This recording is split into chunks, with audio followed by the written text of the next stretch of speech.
Colton. What? What are you looking for? Jacked my pen. Go ahead.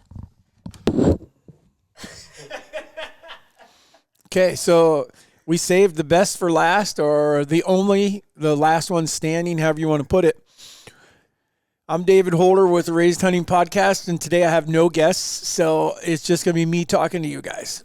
And so because, well, wait a minute, that's not true. We have one. Easton is here. So now Hey. What's up? So now I have to apologize because I knew I didn't need to apologize if it was just me. I wouldn't say anything that was wrong, but I won't do as much of an apology because Warren is not with us at this moment. And he's the instigator. Oh, I know. I'm the good child. Oh, no, not hardly. I mean, so anyhow, I'll just go ahead and apologize for whatever might be said here today. With that being said, Warren is usually the one that reads off all of our comments from people that all checked in. So today, unfortunately, he's going to have double duty next week. Yeah, because we're not going to be able to do it because I am technically challenged and I can't even find those comments. He is not technically challenged. He is mentally challenged. Just be honest with everybody. Whatever. So anyhow, we got a really cool topic as far as we're going to update you guys on where we are with the rut and what's going on there because I think it's changed quite a bit since last week. And at the same time, we're also going to talk. We got someone else that has written in something that's probably going to give us quite a bit of discussion. So you guys keep it up. We appreciate you. And I just opened up the top secret Raised podcast binder. Top classified, top secret. Okay. Hold on. Before we get started, I need to make sure that everyone remembers raisedhunting.com. Go to our website. You'll find Raised Scents. You'll find Raised Knox, and you will find Raised Canine. If you haven't checked out the canine line, you need to. It's got some cool stuff in there. If you've got a furry friend at home like we do, I'm telling you, it changes their life. Dan is just like on tincture. He's a different dog than he is when he's not, and it is a big deal. But there's other different products that go along with that can help your dog tremendously. So check it out. All right, so we're skipping Warren. Hey, Warren, we'll just go on to the next one. Should we put we should do more like this? Huh? This is it's going to be way smoother. Oh yeah. Less arguing. Oh yeah. We don't have the mannequin anymore. We could put the mannequin here at the foot. Because all we need is we just need a little head, like a pumpkin, and put it there. Yeah, well, somebody just threw my pumpkins away. Yeah, well, they looked kind of like Warren. They were kind of sucked in, and they look pretty bad. All right. I'm going to share a story. I do have two that I've backstocked at the moment because I know that he's going to be texting me at some point and asking, why haven't you read my story? And that is Jake. Jake sent us two very long stories. Jake DeLee? Yes, and since we have read multiple of Jake's stories, he's getting the shaft. So he's going to, we'll share his at some point, but we got a lot of new people sending stuff in. So today's is from a fellow listener by the name of Colton. He says, Dear Raised Crew, my name is Colton Mesner, Missouri bow hunter and lifelong viewer of the TV show and YouTube channel. Growing up, my family was not deer hunters at all, mainly just upland bird hunting on my father's side of the family. My addiction was created on TV shows like yours from earlier years on the Outdoor Channel. Watching Warren and Easton go out and hunt for deer, elk, and turkey spiked my interest, and I thought to myself, man, that's pretty cool. I wonder how I could do that. By the grace of God and some good luck, I was lucky enough to find a family friend willing to take a twitchy 12-year-old with a 30-pound draw weight bow out hunting for the first time. That evening was life-changing. I was immersed in the outdoor woods and never felt more alive. That evening as well, an 8-point, 130 to 140-inch class buck made its way in front of me at 13.5 yards. I will never forget that distance. And I shot right over his back. I was using the wrong pin, 20 instead of my 10. However, I could not be more thankful for the failure because that lit a fire in me that has been burning strong for the last 14 years. Fast forward to now, I am a 26-year-old with a wife and 2-year-old child at home with a full-time job in real estate, still managing the time to be able to get out in the woods. Anyone with children will understand the delicate balancing act it takes to make that work. I'm still fortunate to have that same property to be able to hunt, and was able to put some small plots in during the summer to find some deer. And man, did I find a good one this summer. This 8-point buck with a dagger point off of the base has been on the property for at least 2 years now. With me seeing him one time last year for only a few minutes with no shot, I'm glad I didn't kill him then, and I was able to see what he grew into. I did a hang and hunt set up on the 17th of October, put some scrape addict and buck junkie in a mock scrape and a rub I had about 20 yards in front of his new stand, or in front of my new stand. With already natural scrapes starting in this same area, that evening I spot this monster of a buck about 200 yards away, working the other way. I knew I was in the ball game. I was not able to get into the stand until October 23rd that morning. I snuck in early, quiet and without bumping anything, which was my goal. About 5 minutes after shooting light, I spot the buck tailing a doe, working the timber patch above a pond. I can see their bodies moving through the trees about 50 yards in front of me, and then he surprised me. He left his doe to come make a scrape right off the mock scrape I have created a week ago, and head straight for the same scrape at 25 yards. And the rest is history. I shot him a little back, but he laid down about 40 yards from where I shot him, and he died right there. My biggest buck to date. I have no clue what he was thinking or why in the world he would leave a doe like that in the rut, but my only explanation was he really wanted to check that scrape out, and it cost him big time. I cannot thank you guys enough for not only making this product for guys like me and to make memories of a lifetime, but shaping my life into what is today because of your influence to get out into the woods and chase these amazing animals. I would love to send you pictures as well on the wall, or to put on the wall. Forever grateful, Colton Mesner. You the man. That's awesome. Good deal. So, that's a really good one. That is really good. And I think Colton, I guess, to kind of, was it October 23rd when he shot?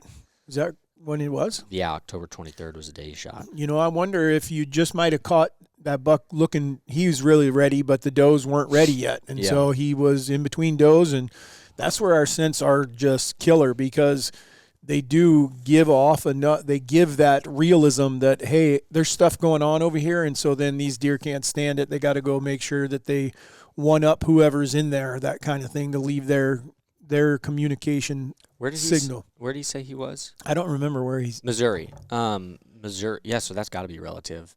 That's like not this year, but that's typically my favorite week of scrape activity and rubs and stuff. Like, that's normally, they are just going buck wild. 100%. This year I have not seen that, but they normally do every other year. So well, this year was, I mean, and I don't want to reiterate too much of last week, because we talked about the weather pretty extensively. That is the oddest weather I think I've ever seen in an October in Iowa. And what I mean by that, it wasn't like just hot. It was not just windy. It was not just cold, or it was like cold one day, hot one day, windy, not windy, winds blowing one direction and a different direction. I would tell you that I bet you we did not get to hunt stands that we have set primarily. We most of our stuff is based off of west, at least, either northwest or southwest. And I would say that we probably only had like 5 days in October where we had a true west wind. Yeah, it was not very many. Not very many at all. A lot of norths and souths. Straight north and straight, lot of south. And what I found odd was that I think that the weather had them doing whatever they were doing, because we have stands that have, not necessarily stands, but areas that is like those spots that, like, there's just always deer in it. And I like, one of them is that Southwest Scrape, and I would sit there and, oh my gosh, that was Skunkville left and right. Like, it was just weird. Anyways, so to get on with this, I'm assuming we can do this topic first, and then we can get into our updates. So this was one that was sent in from a fellow listener by the name of This is probably one of the more interesting ones we have received to date. I mean, I know we've had some really, really good ones, but here we go. Hey, guys, first off, I love the podcast. I'm an electrician and listen to you guys all the time while I'm working. Your discussions always get me thinking, and tonight especially made me rethink a lot of things. Here's the backstory. I have permission to hunt a small 11-acre property here in Pennsylvania. It's mostly fields with only a few trees suitable for stands, and it backs up to a township land that's managed by a hunting club.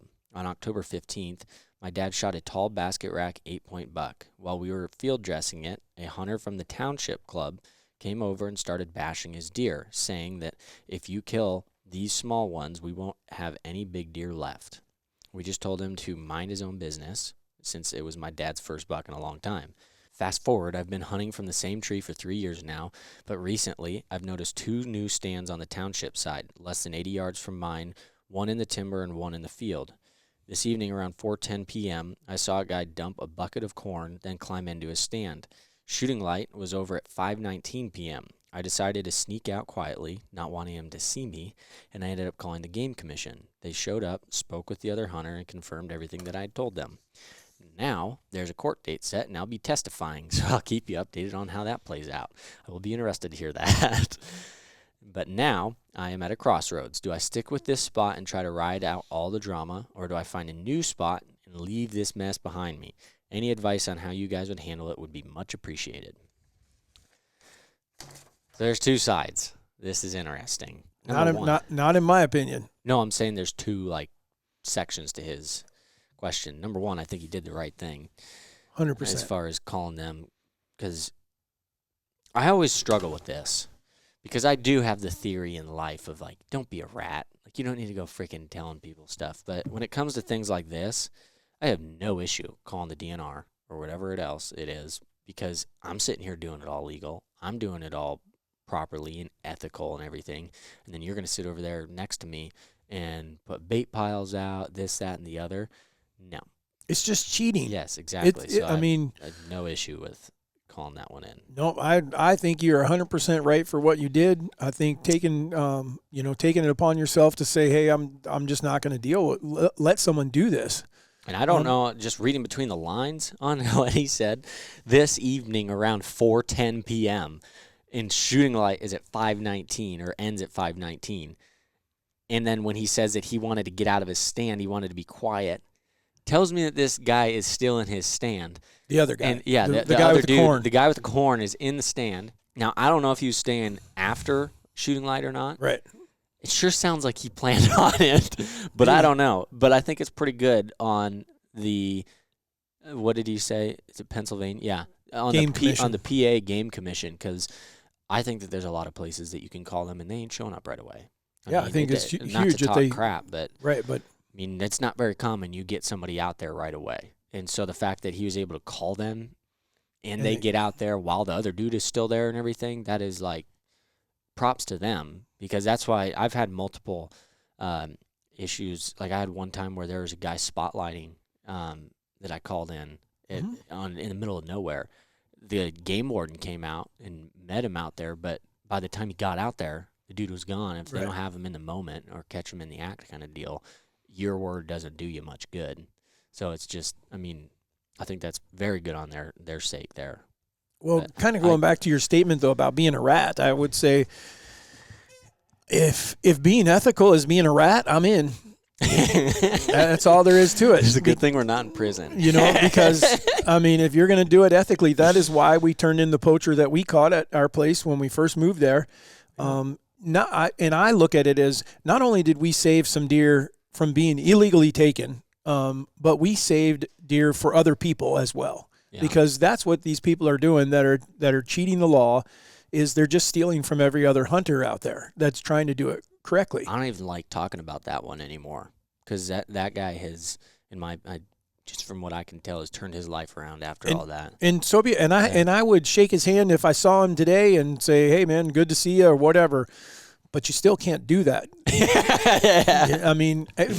So here's what I would say. I would be friends with him. I'd sit down and I'd drink a beer with him or whatever. But at the same time, if he did it again, same thing. The game warden would be at his house the next day. So here's the question that he's asking. But now I'm at a crossroads. Do I stick with this spot and do I try to ride out all this drama, or do I find a new spot and leave the mess behind me? I have an opinion on that. So do I. But mine's going to be kind of a fence riding thing, because I can see both sides. I would, if I were you, my man, I would kind of just play it easy, and definitely keep your horizons open on as far as trying to find some other land. And the only reason I say that is because it really depends on you and how much you're willing to put up with. Because for me, I didn't have this specific exact situation, but recently within the past 2 years, I had something very similar, where it was somebody that was purposely screwing with stuff and coming in when I'm hunting on purpose, trying to jack with stuff. And for me, that all got resolved and everything, but there's still drama in that area no matter what. It's like little girls when they hunt. It's really dumb.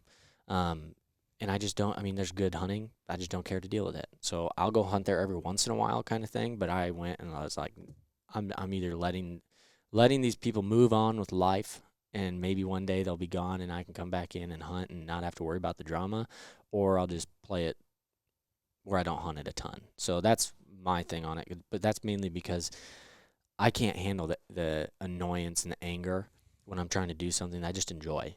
And I just love, I love to sit in the stand or whatever. And I have never had something make me so mad in my life when, like, the third time this dude comes strolling under a stand while I'm hunting it and he knows I'm in there. That, to me, was done. I think so that could be a little different. And so where I would go with this gentleman, I would tell him, don't give up, man. I mean, you got a spot, been hunting it for years. Sounds like it's a family kind of thing.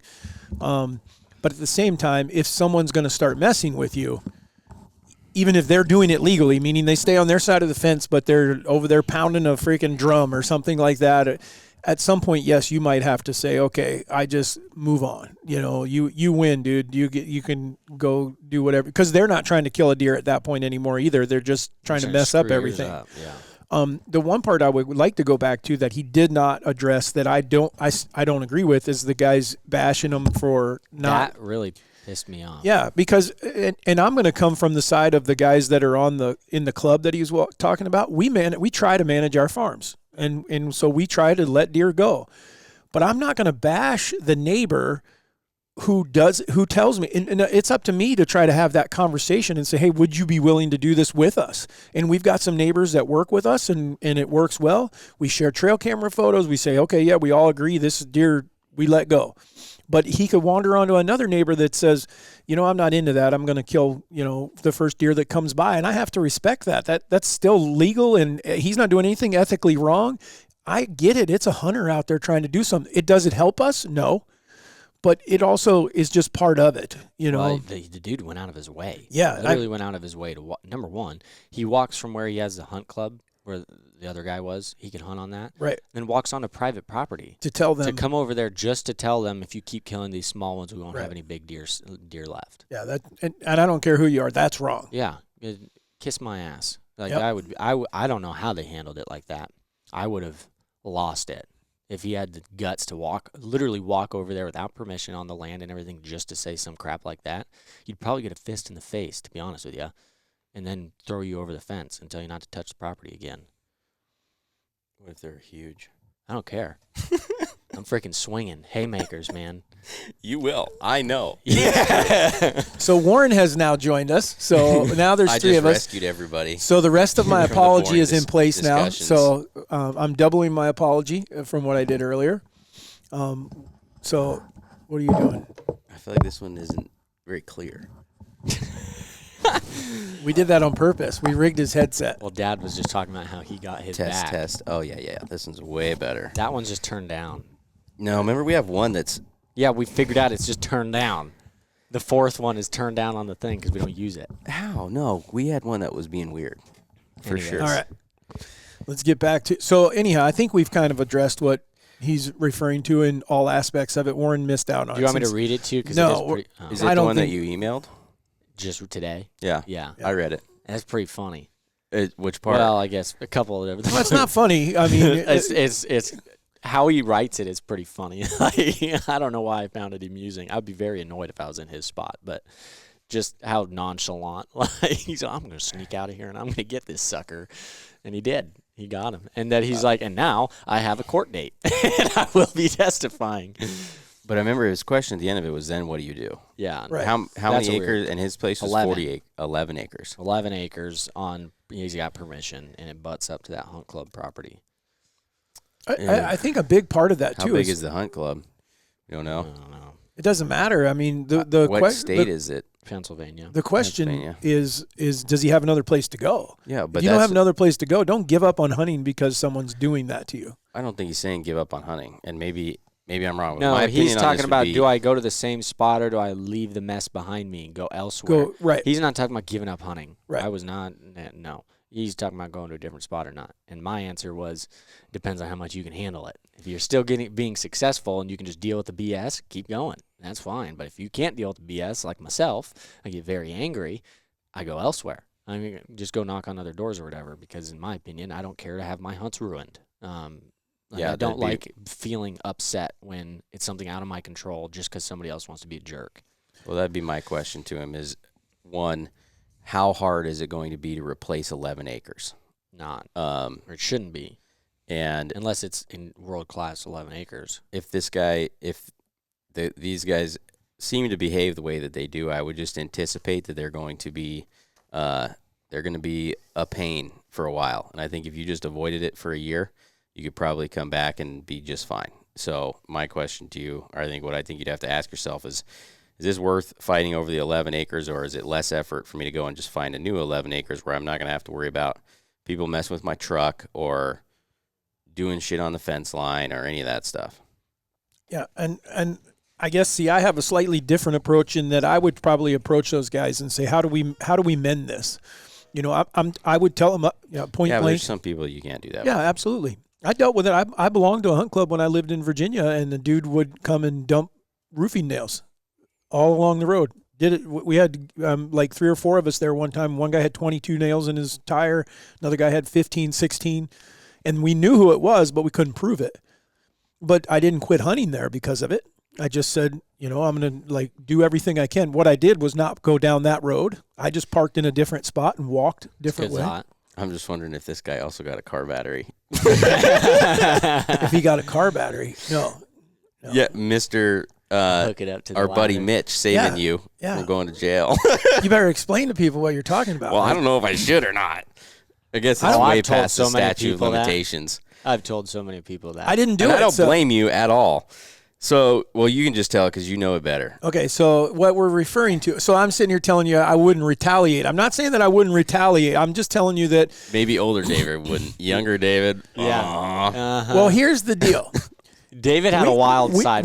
But we also had this question come up. Someone asked about putting stands. Remember this? Someone brought up about putting a stand right on the fence. Would it piss you off if someone? And that doesn't bother me. If someone has their stand on one side of a fence and they're hunting that direction, the moment they shoot across the fence, then you're going to get the battery. Yeah. But if you shoot on your side, but if you shoot on your side of the fence, I can't. That's Go to the battery. okay. So what ends up happening is I have a place to hunt. It's permission. Me and another firefighter, 2 other firefighters, and we would hunt there. Well, there was a neighbor that also used to hunt there. He did not have permission.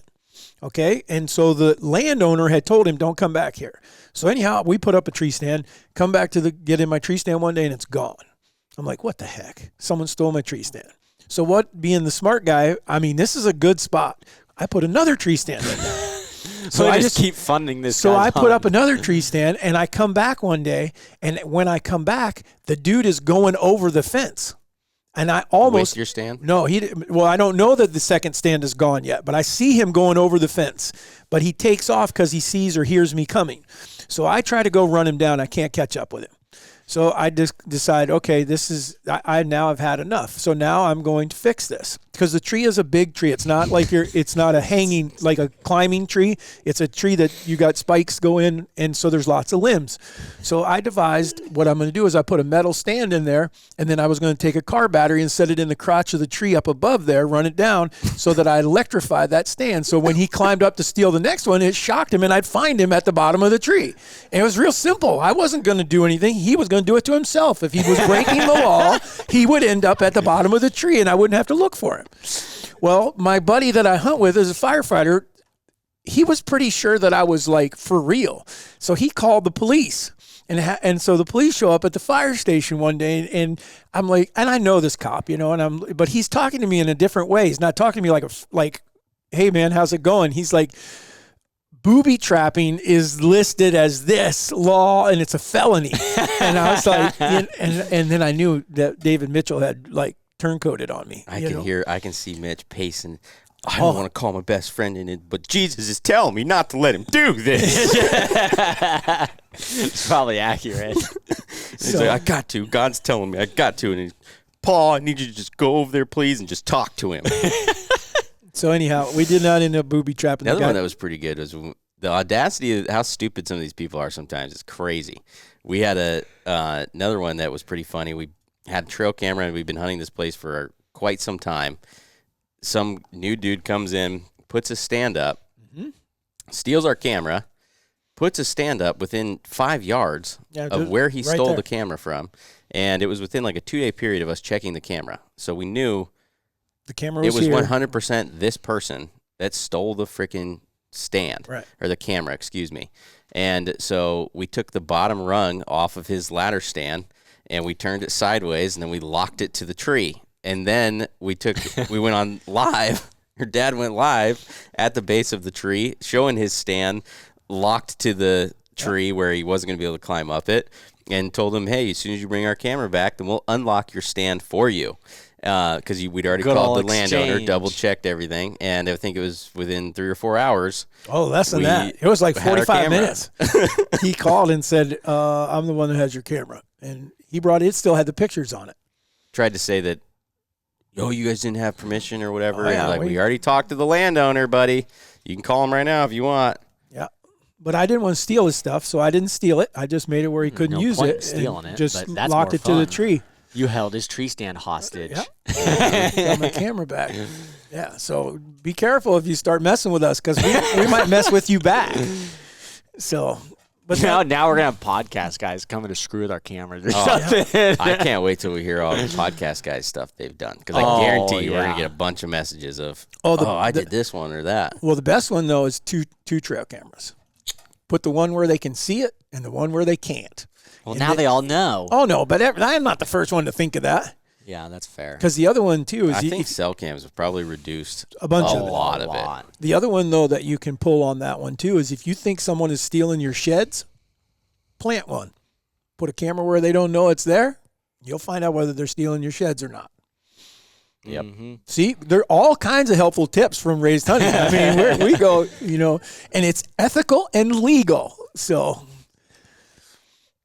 Everybody's going to be walking through the woods now, tiptoeing like they're walking on eggshells. Like everything's a freaking booby trap. Never know. Some dude's going to find the next 80 and be like, I know Warren put it there. I'm not touching it. Yeah. How could I do that? I don't have one. Did you get the message? Yeah, I got it. Yeah. So who was that? I didn't even look at the name. Shoops, I think. That's the last name. Oh, and what it is, you guys can't see it right now, but we can talk about it. I got another dude that's waiting to send me some. Garrett Stoops. Garrett, awesome, buddy. He sent in several pictures. He said, make sure Warren sees I found an 80-plus inch 22 off my target. Year 22 off my target buck, who was 5.5 years old, is now 7.5 and still alive. 2 days later, found another 80, and he's got another picture, different. And then he says, different deer. Hold on, I got to be able to read it. Different deer. Wow, why is that blocking that? I can't see it because it's a screenshot. I know, but I can't. He found another one 3 days later. Yeah, he found another one. So 80s, multiple 80s. Yeah, 2. Yeah, that's why I was late. Is because I was ordering a grill guard. Because January 7th through March 15th, I'm done looking for them. I just need one to run across the road and crush him, and his antlers are gonna go flying. And I'm finding me an 80. Yeah. You need to go get one of those police issued beanbag guns. Yeah, you sit in a stand and just saw it. No, you shoot the freaking antlers off with a beanbag gun. I thought you were gonna knock them out. Our buddy in Wyoming tried doing that. No, I was trying to keep that on the DL. Oh, we were not supposed to say his name. He tried. He hit his antlers. Yeah. Just put a bullet hole in it. He's like, guess they weren't ready to come off. That must be a Western thing, because I know a rancher that was doing it. That's what we're talking about. It would work or not? Yeah, he shot a bunch of them.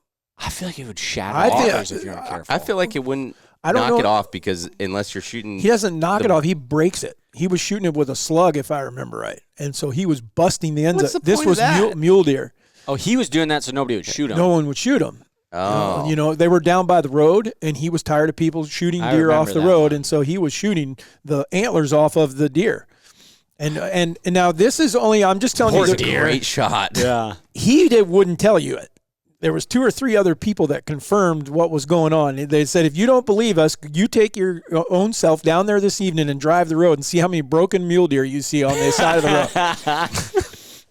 road. I didn't go, but so I just have to take him at his word for it. But there was three at least 3 people that confirmed that he was doing it. It's not technically illegal if it was in the season, right? I would think that shooting at an animal without Yeah, the Yeah, I intent to don't- kill it. is maybe it's not illegal. I don't know. Just a bad shot, man. We're back to that ethical thing. I understand where he's saving a deer's life, but he's knocking the shit out of him. So I'm not sure where I stand on this one. Walking around. What the hell was that? Frank, you too, man? It goes away after a day or so. Just shake it off, man. That mule deer that walks up to the next one the next day. Oh, you met him too, huh? I would think a rifle bullet that it wouldn't jar it enough. That's why it I would just Yeah, pierce it depends right on through what it. kind of caliber. Like think? 50 cal, dude. 9 times out of 10, they Something that have made much things. They have made the plates that can stop the bullet, but you'll still die, 100%, because of the amount of power. Shock. Well, how many ranchers though are running around with a Look at 50 muzzleloaders, cal dude. mounted on the top You of their shoot truck? near a muzzleloader in there, or near a deer with a muzzleloader, and sometimes you'll see them freaking get knocked down from the force of the bullet without touching them. Yeah, I would think like a 375. That'll reach out there 150 yards with a scope on it where he could aim like that. Oh, you're packing a freaking wallop, But then you're gonna destroy it. Like, there's no point of it at that. Look, I 'cause now didn't. you've taken his beautiful antler and you just ruined it. I know. Well, he wants it and to be his- beautifuler next year. Yeah, his whole thing was The that beanbag is a way better idea. In my I opinion. agree. well, his whole thing was that otherwise the guys that would drive up that road because came right through their ranch. When were we talking public- about paintballing them? I was the For other some day. reason. Remember? No, I was talking to. I think we was talked about Eli it or years something. ago to try to be able to keep track of them if we paintballed them. Yeah, Yeah, but I was just talking about paintballing them the other day for some beneficial reason. Ours was to track them in some way, I think. Oh, I would Right. love to track a deer, not to kill it. I don't want to kill it. I want to make sure that that's clear. I would be willing to take whatever deer if they would let me put a tracking device on a buck in Iowa, someplace where I could see what he did for years. Yeah, know, they to do that see a lot where over he in like goes. PA and stuff, but I just think that information's not Made, similar. yeah, you can't make it public. You mean, Well, they do make it Yeah, public. they're After doing the data fact. and Yeah. research. Yeah. yeah, but how cool would that be though, just to see what they did, what they were doing? Oh, I'd be very. I think it would definitely expand your mind some. I don't think that it would look like what the PA maps look like or those places, because I remember they had one. I remember off the top of my head, it was deer went like 4.1 miles to get to a soybean field, and then was spending a lot of time around that. I'm like, well, they'd gone through 50 Right. soybean fields here Yeah. in 4.1 miles. But Agreed. We better do our update, huh? Update is someone has filled a tag and they're not on that side of the table. My You update's post the it yet? same. No, we haven't posted the picture. Got to do it. I didn't get my picture till today. jeez, I had someone take the pictures and then he had to edit them, and so anyhow, we apologize. We're a day behind. We should have done it last night, but as soon as we're done with this, I will be posting a picture. So that's I all got you're gonna tell 'em? no. We're waiting. I guess I'm trying to figure out where to start if we're going to try to talk about what's going on, because the hunt itself was freaking unreal. Well, just don't go too long because it's 101, and some of us also would like to fill a tag too. Yeah, I got another tag to fill myself. So, where are you going? Because I'm going to sit right beside you. I figured you probably would. Yeah, I'll shoot That's whatever why I'm you going want. to your house. Okay, that's fine. Then we can do our typical, how you doing? So, Hey, there's one coming to the left. so we deer hunt like we dove hunt. To the left. We're behind you. Just start hollering. We've been sitting a lot of the same places because for whatever reason this year, a lot of the deer seem to be in a very central region. And then there's one that Alyssa really wants to kill, and they're all in the same spot.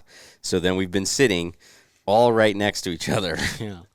But and I think kind of going back, playing off of what we've seen since the last time we talked, was pre-rut was basically, non-existent in Iowa this year. And I think a lot of that was weather-based.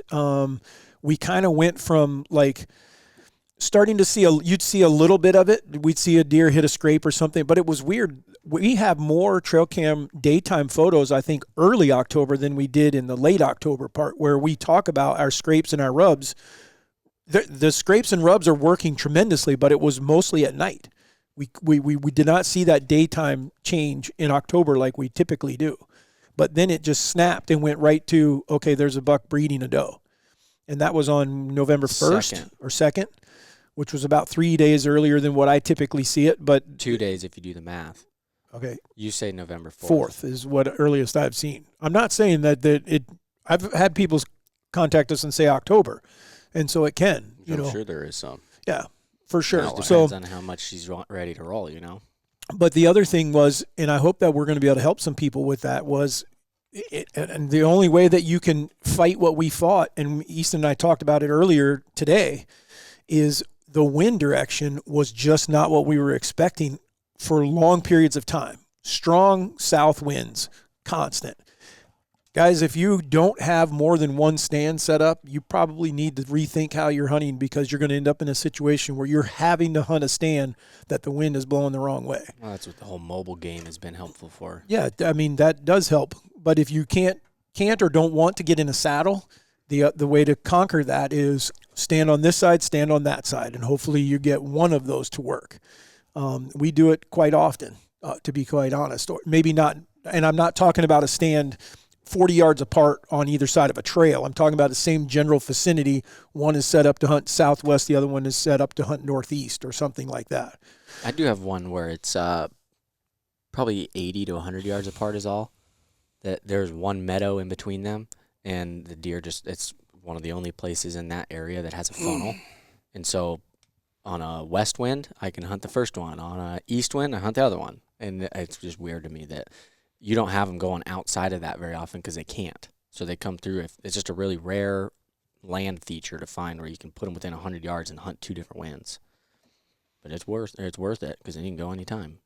So, and I think we talked a little bit about moon phases and things like that. I checked. I've been kind of just watching it. I can't say that I've been changing my hunting habits according to it, but so we're in a waxing moon phase now. Moon is coming. We're going to be coming. We come to another full moon, I think, on the 15th, or is it the 19th? I can't remember now, but it's right in the middle of November. And so I really haven't noticed a great big effect, and I think even someone like Mark Drury has told me, we've had that discussion, Easton and I had one just recently with him, where we talked about the fact that the weather will override the moon. I mean, the moon is another factor, but if the weather is so good or so bad, the evening that I shot the deer that I shot was actually right on the verge of what I call the perfect day. That evening was today is temperature-wise, goes up to 50, 55. I'd like to see it around 30 in the high 20s to low 30s in the morning, but I like a little bit of overcast. And I love after a front. I'm not a big fan of before a front. And the evening that I shot was as this front was moving out, it had dropped from where we'd been in the 60s and 70s to only in the 40s. I think it was right at the 50 mark, which was cooler. And it was cloudy, and the deer just seemed to move earlier. And so Nick and I saw 10 or 11 different bucks, and 3 bucks in which we were willing to shoot, so that was everyone was on their feet. However, we still didn't have the one deer, which is the deer that Alyssa's trying to kill, is Mr. Liss. He did not show up, but all these other deer did. And it was just one of those evenings where I'm also, if someone asked, do I prefer mornings or evenings? 100% I prefer mornings over evenings. But this evening was maybe one of the best evenings I've ever hunted, as far as buck activity and what was going on, what they were doing. I ended up grunting and snort wheezing at this deer, what, Nick, 10 times? Something like that. I mean, multiple different times, and I would get the response I was looking for, but another buck would cut him off, or another one would walk in, or they wouldn't stop, or they were just a hair out of range. And when I say hair out of range, I was not shooting at 36, 37 yards. I passed several times. When we put out the footage, you'll be able to see it. I ended up shooting right at 30, 31, I think is what he was standing. I ranged a spot there, and I knew that was 30, and I felt like he had taken one more step or 2 steps. So, but it was just one of those evenings that as a whitetail deer hunter or a bow hunter that you dream of. They were grunting, they were bristled up, they were doing everything, just doing their deer thing, and it was just so much fun to watch. And then added the adrenaline of knowing that there's a deer here that we would shoot, that there was a couple mature deer there for sure. Just was unreal. And then, but maybe the biggest factor that I don't even realize is that all the work from this summer of replanting that food plot and redoing it and killing the weeds and going back the last time we were like, we're going to try this one more time. And you remember we went back and sprayed it again, and we were like, if this works, we're going to remember this, and we're going to do this on plots next year or if we need to. And it freaking worked phenomenally. Yeah, that food plot is unreal. Yeah, we got a turnip in there. Nick and I were commenting. There's one in there you can see right in front of the blind that's got to be the size of a volleyball. It's like this big around. The top of it is like that. It was so funny when I was in line to vote. I started talking to this other guy that was worked at a co-op or something, and somehow we got on the topic of food plots, and I was like, you should come help us. We're terrible at them. And he says, no. And I said, what's that supposed to mean? He says, you hunters, you guys are such freaking drama queens about your shit. It's like you're planting like a 3/4 of an acre and you cause huge problems where we got farmers planting thousands and I don't have as many issues with that.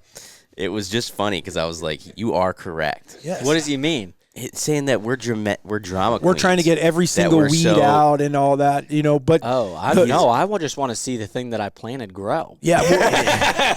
But he's like, you're all particular. want, you want it here, you want it there, you want it just like this. And he's like, and you guys think that you're like 80% of our business. It's like, well, I don't. But yeah, I could see where people would be very, none very of their particular. business. Yeah, that's what he was saying. And so it was just funny because I was like, yeah, I would agree. Yeah. Hunters are probably fairly dramatic. Well, and then the other thing that the hunter comes in, he wants all this. It'll cost how much? Oh, I'm not spending that. I'm not buying that. Fertilizer? What? There's $400 for an no acre? return, man. It's just freaking putting the just so money you out. can watch that deer shit out the money that you just spent. Ungrateful bastards. Right. It's so accurate. It is. That's why we shoot them. Yeah. Because we voluntarily pay for their food, and then when they eat it, we shoot them for it. But kind of going back to, so hopefully that people will get some stuff out of our podcast that will help them is Warren has talked about it. He kind of did it with Bullwinkle, and that's kind of what I did here was I said I knew I was in a place where the deer were, even though I told you the 2 evenings before, no deer. I mean, like a spike and a couple does, and they weren't close to us or anything like that, except for the spike that came to our decoy. But anyhow, long story short, I felt like I was hunting the wind. I was hunting the area where I felt like they're going to be. This is in the right spot. There's bedding there. There's a food plot there. There's a rub tree there. Everything was set up, and I just kept moving to the other spots where the wind was right. And it took 4 nights. And on the 3rd night, we saw lots of them, but not close. On the 4th night, there was kind of the same thing, only different deer, and they ended up right in our lap. So it was cool. So anyhow, you guys will all get to see it. The podcast people, you won't get this till next week, so it'll already have been out. But the deer dressed, I think he's 5. I don't know this deer. This isn't like one of our target deer. It's a target deer for me. It's a older, mature deer that we got a few of them we're trying to get rid of. And I believe the deer is 5. I also think that I got something going on over in this neck of the woods that I'm hunting because I got multiple bucks with broken antlers, and I'm talking about before the rut starts. And I don't know I don't know if we're missing a mineral or something like that they're not growing a solid rack. You need to get them some roids. I don't know. They need something. Could be real simple, but I don't know what it is. So we need to test the deer. So anyhow, long story short is just don't fight the wind. Go with what you got and stick it out. Don't be afraid to go back to a stand that you didn't see a deer at, and you might be surprised what you see. As long as you know you don't think you've hunted it out or that they figured out where you're at. What are your guys' thoughts? Yeah. I don't know really how you got into that part of it, but well, I think you got to give what are you going to do today? We're all going to go climb in the stand. Where are we at with what you want to do today to try to kill a deer? What's different? I'll be honest with you, I've got a spot that me and Warren are trying to go to, and the one that we have discussed, I don't like the idea of it if I was anywhere else. This place, I'm kind of okay with it because there's always crap piles of deer. But I don't like sitting, like right now, I don't want to be sitting next to a field. I mean, it'd be nice, but I want to be in the trees, letting them freaking hammer each other, going around, like get in the middle of them. But where we're going tonight, we're going to be right on the edge of fields. And mine, I think if I go to the one stand we talked about, will be alfalfa. and I don't want to screw with alfalfa right now. But I know that that spot, weirdly, they always go through it and they cut through it. So we're just trying to do historical, that we know what they do and just hunt them that way. Versus if I was just being theoretical, I'd be like, I'm getting in the timber. I'm not going to be on the edge of the woods. I would say that the one thing that we are discovering, I don't know if we're discovering, we kind of known it, but solidifying it, let's say that, is that what food are they after? Like, it seems corn and beans still is the primary. They have not turned to like a food plot style green. More this cooler weather, I've seen more, like this morning in the clover up there, 6 or 8 deer, something like that, went in and out of it. They've been in there every night too. So, but remember 10 days ago, not a deer in there. Yeah. So that is changing. I'm probably going to be sitting on a big alfalfa field tonight, but it's a leftover alfalfa that they didn't harvest, and I think there'll be a bunch of deer in there. Ours there won't be because there's freaking 700,000 acre cornfields all around the dang thing, so they're going to go get themselves some good food. I'm just getting trying to get as close as I can to bedding, and just understand that right now is what you're hoping for is to catch one in between does. So you don't be getting discouraged if you're not seeing the buck that you're after, or really good bucks, because there's a great chance that they're with the doe. And if they are with the doe, you need that doe to come right by you. Because if she doesn't come right by you, you're not getting a shot. But I like to be somewhere where I think that a buck is likely to go and look for his next doe. And I'm just hoping that I'm catching in between then, because I do believe right now is once they're done with that doe, it doesn't matter if it's 1 o'clock in the afternoon, 1 a.m. at night, or anything, that they're going now. Yeah, he's just going to the next one. And so our other videographer, Eli's a big fan of, was that our dog?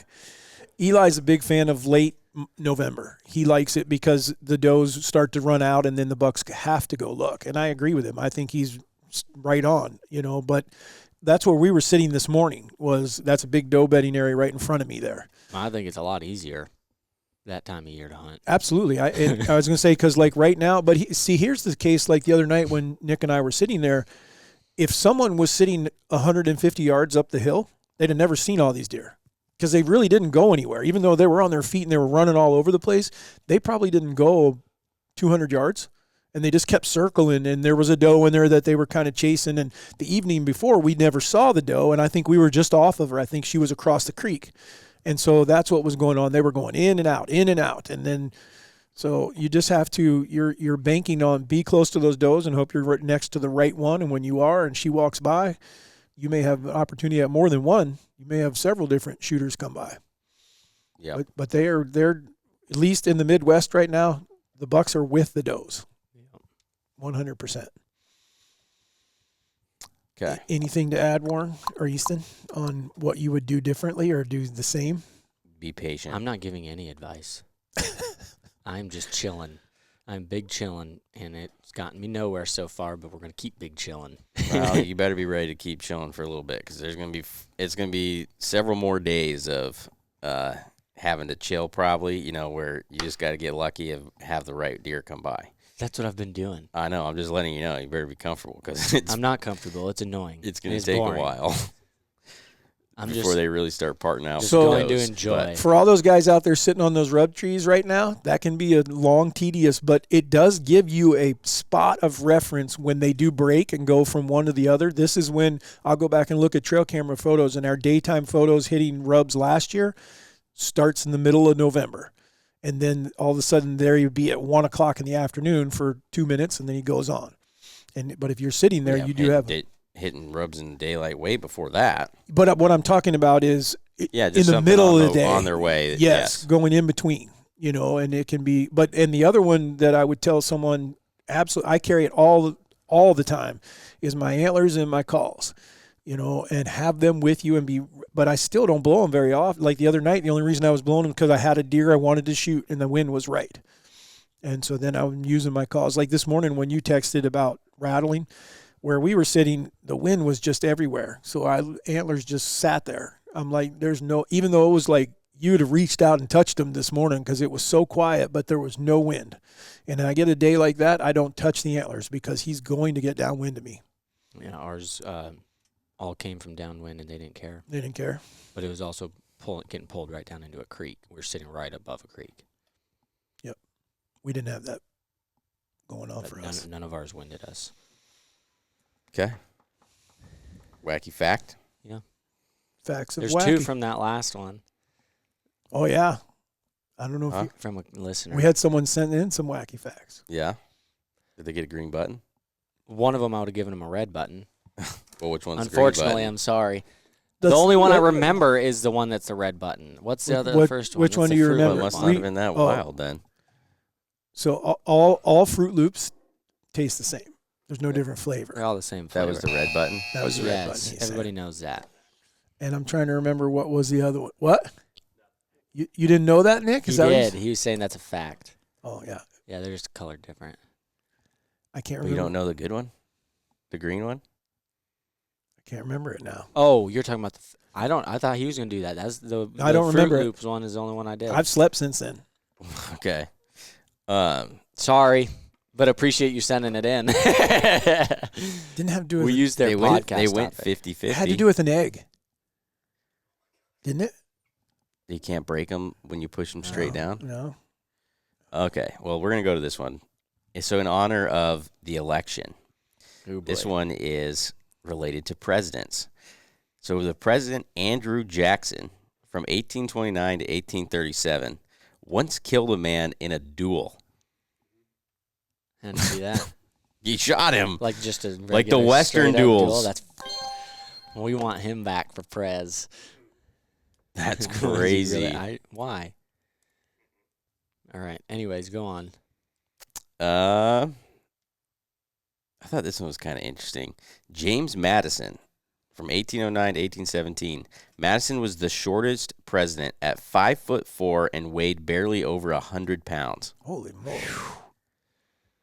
That's That's a a little- little dude. He was a jockey. That's literally, that's probably I legal know. jockey size. Yeah, What? He's gonna chime in. I know. it just tells you it's about the Which, character of the man, not the size of him. Which president was the wheelchair president? Roosevelt. Was it? FDR. It was Roosevelt? Yeah, Franklin Delano. He ended up in a wheelchair. No, he wasn't in one at all times. That one would be shorter. That is not right. He would be. Oh God! You're terrible. He was the greatest president that we might have ever seen. I and know. yet I'm not you're saying gonna anything bad. He would be shorter than 5'4". Okay. He'd be like 2'8", 3 foot. So, that's just. I feel like I need to man. apologize again.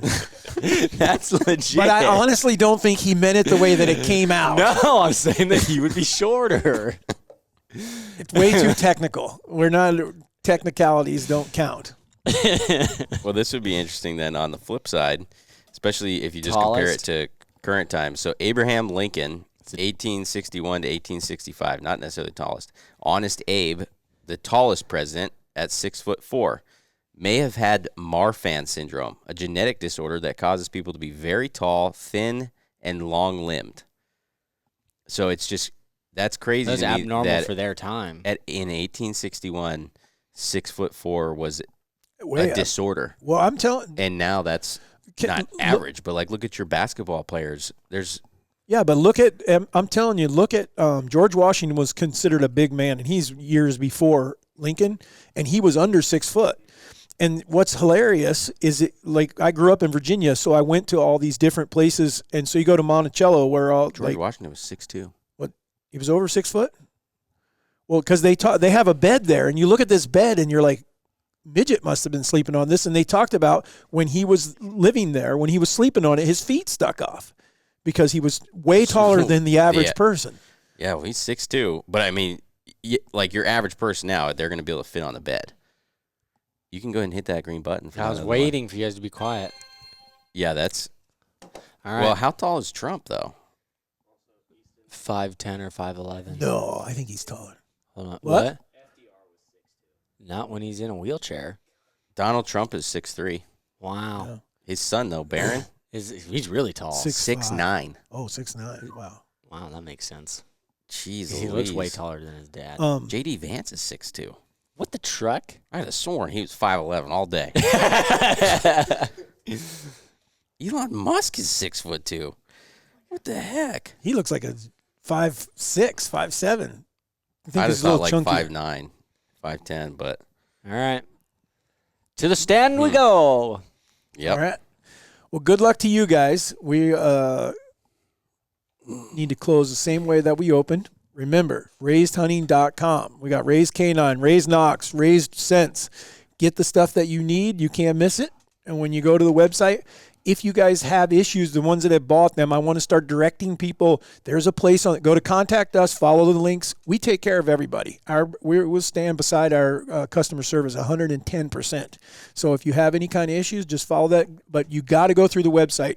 Please stop sending us social media messages saying, can you guys talk to me about this or do this? Because we don't do our business on social media. We answer questions that are about hunting and do things like that. But for We fun. just can't keep up. We can't keep organized. We have a system that actually works, and it works through the website. So please just go to the website if you have anything, and we'll take care of you.